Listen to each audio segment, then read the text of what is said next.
qofka aan quraanka xafidin qofka aan quraankan aan akhriyin qofka aan quraankan micnihiisa aan u fiirfiirsan nabigu waxa uu ku tilmaamay sallallahu alayhi wa sallam inna alladhi laysa fi jawfihi shay'un min alquran kal bayti alkharib ninka qalbigiisa joofkiisa uu ku jirin wax quraan uu ku jirin nabigu waxa uu yiri wuxuu la mid yahay sidii guri kharaaba maxaad u malayn bisad baa gasha jiir baa gasha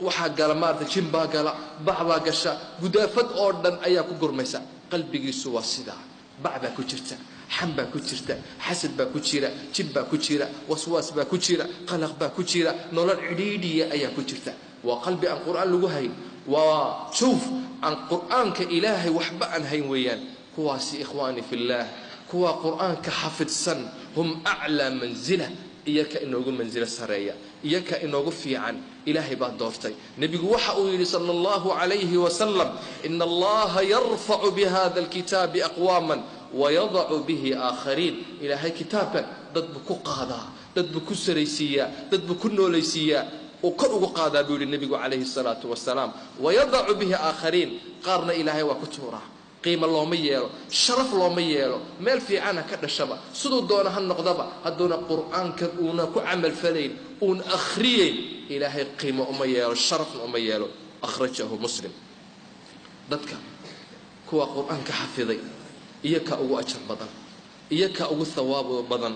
نبي جوحة صلى الله عليه وسلم الذي يقرأ القرآن وهو ماهر به مع السفرة الكرام البررة كقرآن كأخري والنبي قولي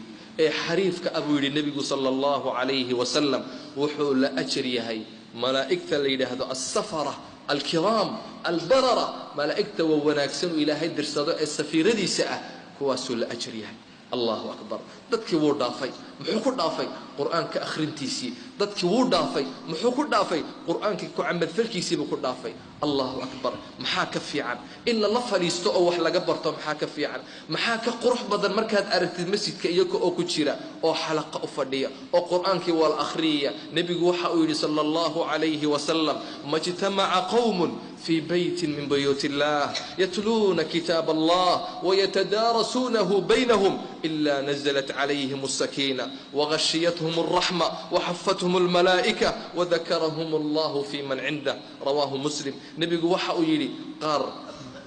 بيوت قريها إلهي كمدة كما كل ما بالنبي قولي عليه الصلاة والسلام إياكو أو أخري هذا الكي إلهي oo isku diraasaynaya isku sheegaya isbaraya xalaqaad quraan iyaka oo sameynaya illa haddad aragtid